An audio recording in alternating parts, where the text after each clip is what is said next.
وزیر اعظم عمران خان کی جانب سے وفاقی وزیر خزانہ شوکت ترین کو سینیٹر بنائے جانے کا اعلان کرنے کے باوجود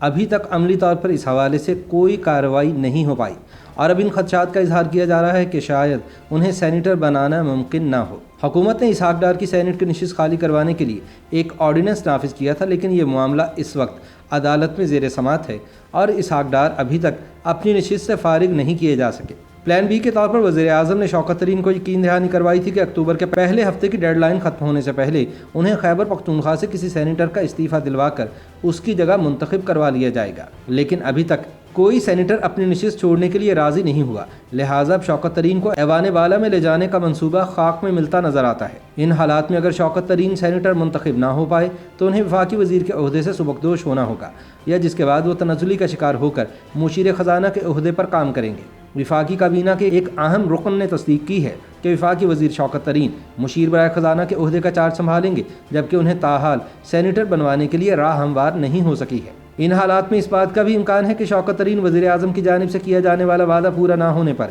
مشیر خزانہ کا عہدہ قبول کرنے سے انکار کر دیں اور مستعفی ہو جائیں۔ خیال رہے کہ حکومت نے ڈپٹی اٹارنی جنرل کے ذریعے سپریم کورٹ میں اسحاق ڈار کی رکنیت سے متعلق فیصلے میں فریق بننے کی درخواست دائر کرتے ہوئے کیس کی جلد سماعت کرنے کی استدعا کی ہے۔ حکومت نے استدعا کر رکھی ہے کہ کسی رکن پارلیمنٹ کی جانب سے 60 روز میں حلف نہ اٹھانے کی صورت میں اس کی نشست خالی کروانے کا آرڈیننس جاری کیا جا چکا ہے اور اس کے تحت اسحاق ڈار کو ڈی سیٹ کیا جائے۔ دوسری جانب مسئلہ یہ ہے کہ سپریم کورٹ نے سن 2018 میں اسحاق ڈار کے سینیٹر منتخب ہونے کے خلاف کیس میں عدم حاضری کی بنیاد پر ان کی رکنیت عبوری طور پر معطل کر دی تھی، جبکہ اسلام آباد کی احتساب عدالت نے آمدن سے زائد اثاثے ریفرنس میں سابق وفاقی وزیر خزانہ اسحاق ڈار کو مفرور قرار دے رکھا ہے۔ سپریم کورٹ کے ایک حکم نامے کی روشنی میں الیکشن کمیشن بھی سابق وزیر خزانہ کی رکنیت معطل کر چکا ہے، لہٰذا پہلے ان کی معطلی کے کیس کا فیصلہ ہوگا اور پھر ان کی نشست خالی کرنے کے حوالے سے کوئی کارروائی ہو پائے گی۔ اسحاق ڈار اس حوالے سے عدالت میں ایک درخواست بھی دائر کر چکے ہیں۔ واضح رہے کہ سابق وفاقی وزیر خزانہ اسحاق ڈار گزشتہ 4 برس سے لندن میں رہائش پذیر ہیں۔ وہ سن 2017 میں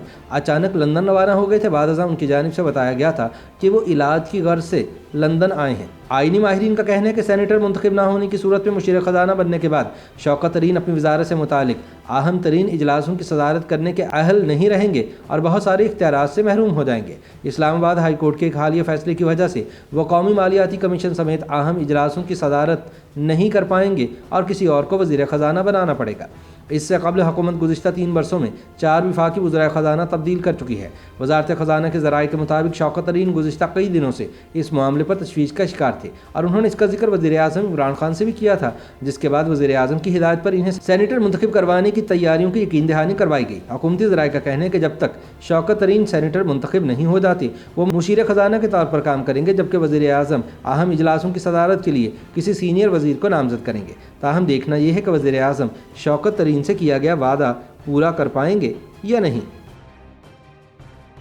YouTube پر گوگلی نیوز دیکھنے کے لیے youtube.com کی سرچ بار میں googly news T V type کریں۔ گوگلی نیوز کے پیج پر سرخ رنگ کے سبسکرپشن والے بٹن پر کلک کرنا نہ بھولیے۔ YouTube پیج پر اپلوڈ ہونے والی ویڈیوز سے باخبر رہنے کے لیے بیل آئیکن پر کلک کیجیے۔ آپ کو ہر نئی ویڈیو کے بارے میں نوٹیفیکیشن موصول ہو جائے گا۔